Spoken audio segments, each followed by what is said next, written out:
Somewhere in the Jordan Valley, rising from the earth like a forgotten breath, sits a solitary mound. From a distance, it looks like nothing. A low hill of sun-baked soil, unremarkable against the sprawling desert landscape. But that mound is hiding something that took the archaeological world decades to fully accept. Beneath it lie the compressed remains of one of the oldest cities on Earth. A place where people built walls, raised towers, and organized communal life on a scale that had no right to exist when it did. For years, the question of who those people actually were sparked fierce debate, wild theories, and genuine scientific controversy. Then ancient DNA entered the picture, and what it revealed about the builders of Jericho, their origins, their biology, their place in the human story, turned out to be more extraordinary than anyone had anticipated. Because this was never just the story of one city. It was the story of where civilization itself began. Consider the timeline for a moment. Stonehenge was built around 5,000 years ago. The Great Pyramids of Giza, roughly 4,500 years ago. Both are rightly celebrated as monuments to human ambition and engineering. Yet Jericho predates them by thousands of years. Its oldest layers reach back approximately 11,000 years to a world so different from our own that it requires genuine effort to picture. At that moment in history, the last ice age had only recently loosened its grip. Woolly mammoths still walked the earth. The vast majority of humans alive were nomadic, following food across landscapes that had no cities, no farms, no permanent settlements of any meaningful scale. The wheel had not been invented, pottery did not exist, writing was still millennia away, and yet in the Jordan Valley, something was already rising. What archaeologists eventually uncovered at the site known today as Tel Sultan was unlike anything the ancient world was supposed to produce at that age. A tower standing 28 feet tall with an interior staircase and walls 5 feet thick. Permanent round houses with sunken plaster floors. Evidence of grain storage, communal labor, and organized construction on a scale that implied not a temporary camp, but a functioning, settled society. There were walls, there were ditches, there was a community large enough and organized enough to build things that would not appear anywhere else on Earth for thousands of years to come. By every conventional marker of what we call civilization, this place should not have existed yet. Surplus food was supposed to come first, enabling leisure, which enabled complexity, which eventually enabled monuments and organized society. Jericho disrupts that sequence entirely. The complexity was already there, already operational, already producing architecture of extraordinary ambition, before the conditions we assume were necessary had fully arrived. The people who built it had no metal tools, no writing system, no empire behind them providing resources or direction. What they had was each other, accumulated knowledge passed down through generations, and something that the evidence preserved in that mound makes unmistakably clear. A fully organized, deeply motivated community standing at one of the most consequential thresholds in all of human history, the shift from following food to growing it, from moving across the landscape to shaping it. Who exactly these people were, where they came from, and what drove them to build what they built is where the real story begins. In January 1951, a British archaeologist named Kathleen Kenyon arrived at the shores of the Dead Sea with a methodical mind and a determination to find out exactly how old Jericho really was. Using stratigraphic excavation, meticulously recording every soil layer as her team dug downward, she uncovered something that rewrote the timeline of human civilization. Habitation at the site stretched back not to the 4th millennium BC as previously assumed, but to around 9,400 BC, nearly 5,500 years earlier than anyone had expected. But the dates were only the beginning. What the ground itself contained told an even more revealing story. Among the most common objects recovered from Jericho's ancient layers were sickle blades. Not dozens of them, tens of thousands. Sickle blades are the signature tool of cereal harvesting, shaped specifically for cutting grain stalks close to the ground. Their presence at this scale is not incidental. It is diagnostic. Alongside them were mortars, pestles, and grinding slabs, the processing equipment of people working seriously and repeatedly with plant material from the family that includes wheat and barley. These were not people occasionally supplementing a hunting diet with a handful of wild seeds. They were engaged with cereal crops in a sustained, deliberate, and organized way. The animal bones told a parallel story. Gazelle dominated the record, still hunted wild in enormous numbers. But cattle, sheep, goat, and pig appeared too, some showing the early physical markers of domestication. Not fully domesticated, not entirely wild, managed, watched, experimented with. A community feeling its way toward a relationship with animals that would eventually transform the entire world. The architecture added another layer still. The round houses at Jericho, around 14 feet in diameter with sunken plaster floors, each contained their own individual grain storage area. Every household controlling its own food supply. No centralized granary, no priestly monopoly over resources. A society of remarkable independence and rough equality, organized around family and kinship rather than hierarchy and class. Taken together, the sickle blades, the grinding stones, the managed animals, the permanent dwellings, the picture that emerges is not of hunter-gatherers passing through. It is of a community deeply embedded in its landscape, working it, shaping it, and standing at the precise threshold of one of history's most consequential transitions. Not yet farmers, no longer purely foragers, something in between, something entirely extraordinary. Nothing Kenyon uncovered at Jericho stopped her in her tracks, quite like the tower. 30 feet in diameter, 28 feet tall, walls 5 feet thick, an interior staircase cut directly into the stone, leading up toward a roof that once looked out over the entire settlement. Built around 8000 BC, at a time when the vast majority of humans on Earth still lived nomadic, temporary, impermanent lives. Researchers have estimated its construction required approximately 11,000 days of concentrated labor, and that figure doesn't include the planning, the quarrying, or the transportation of materials. Think about what that number implies. A community that could dedicate that scale of effort to a single structure was not scrambling for survival. It was organized. It was motivated. It had a reason. The question that has driven debate ever since is a simple one. What was that reason? The practical theories came first. A watchtower for spotting approaching enemies, a fortified grain store, a defense against the flash floods that regularly threatened a settlement built from mud in a low-lying valley. All reasonable, all possible, yet none of them quite fit the evidence. The tower has no burials beneath it, no pottery, no domestic refuse, no physical connection to the defensive wall that ran alongside the settlement. It stands apart, deliberately, almost ceremonially apart, which points towards something else entirely. At Göbekli Tepe in southeastern Turkey, built around the same era, the evidence suggested that organized religion didn't grow out of agriculture. It preceded it. The sacred impulse came first. The communal hunger to build something larger than any individual life may itself have been the force that drew people together and set civilization in motion.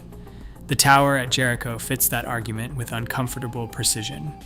Across the ancient world, raised platforms served a specific purpose: to get closer to the sky, to the sun, the stars, the forces that governed the seasons and the harvest. The tradition runs through Mesopotamian ziggurats, Greek temples built on high ground, Roman augurs reading the heavens from elevated platforms, early Christian ascetics communing with God from the tops of stone pillars. Could the tower at Jericho be among the earliest expressions of that same impulse? A place where someone, a shaman, a priest, a keeper of celestial knowledge, stood above the community and looked upward.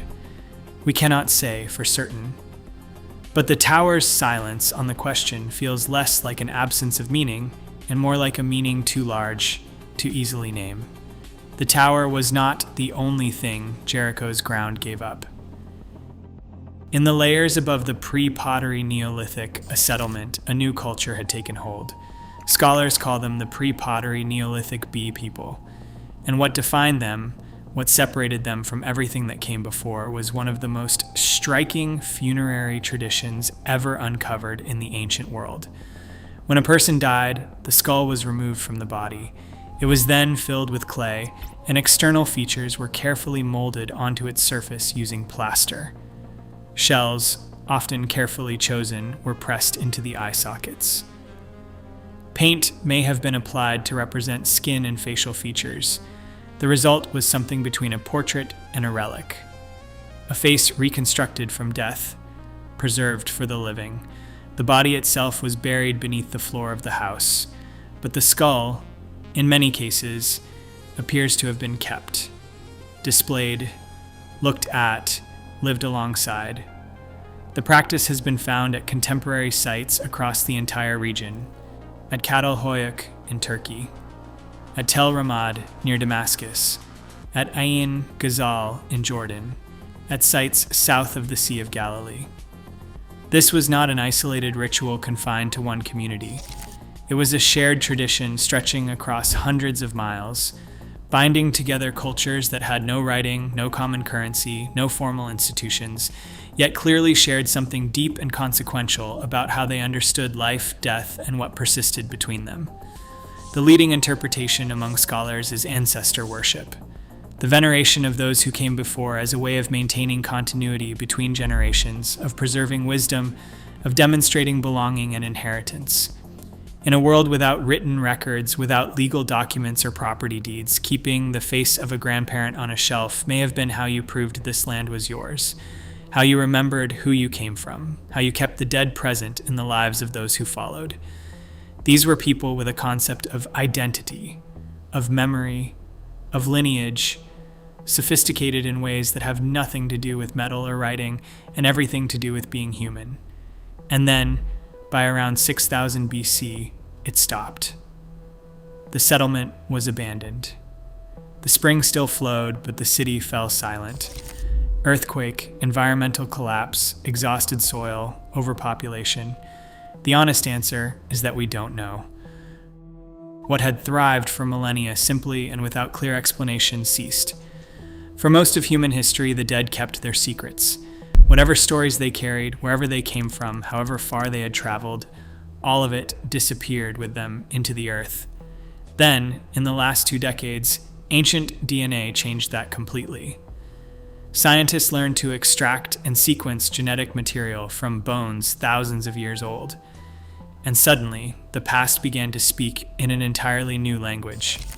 What that language revealed about the people of Jericho was extraordinary. Genetic studies of human remains from across the Levant, Anatolia, and the Zagros Mountains confirmed something that archaeology had long suspected but could never fully demonstrate. The Neolithic farming populations of this region were not a single interchangeable mass of prehistoric people. They were distinct communities with deep, separate ancestral histories, developing largely in parallel across the same broad landscape. The Levantine farmers, the population directly associated with Jericho and the wider Jordan Valley, carried a specific genetic signature unlike their neighbors to the north and east. These were people with deep roots, not arrivals, not the recipients of knowledge carried in by some more advanced outside group. The descendants of people who had lived in this landscape for thousands of years before the first stone was laid or the first skull was plastered. That finding closes the door firmly on every theory requiring an external hand. If a lost civilization had swept through this region, teaching its inhabitants to build and organize and farm, we would expect to find their genetic fingerprint embedded in the DNA of the people who came after. An anomalous ancestry, a ghost population leaving its mark. There is none. The genetics are unambiguous on this point. What the DNA also reveals is where these people went next. As farming spread westward and southward over the following millennia, the Levantine farmer lineage moved with it, into North Africa, into the Arabian Peninsula, into the populations of the broader Near East that would eventually give rise to some of the ancient world's most consequential civilizations. The people who plastered skulls and raised a tower without metal or writing are not footnotes. They are, in the most literal biological sense, ancestors. Traceable, identifiable, present in the genes of millions of people alive today.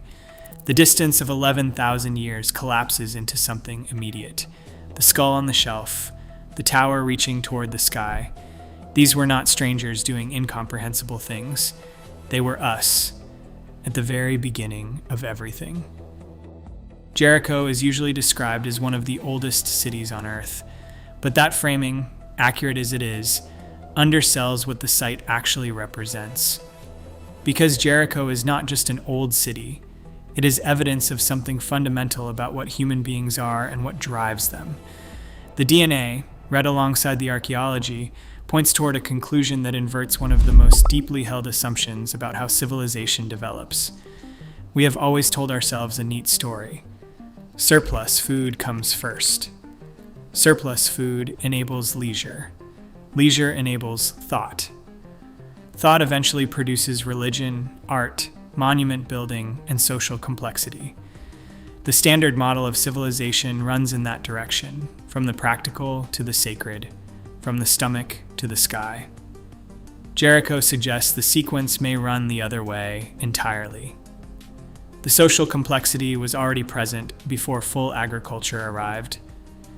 The organizational capacity to build a tower requiring 11,000 days of labor to maintain a settlement of hundreds across multiple generations, to develop and share a funerary tradition across hundreds of miles of landscape. All of it existed before domestication was complete. The communal infrastructure came first. The farming followed, which means the hunger to build something shared, something sacred, something larger than any individual life, may itself be a driver of civilization rather than its product.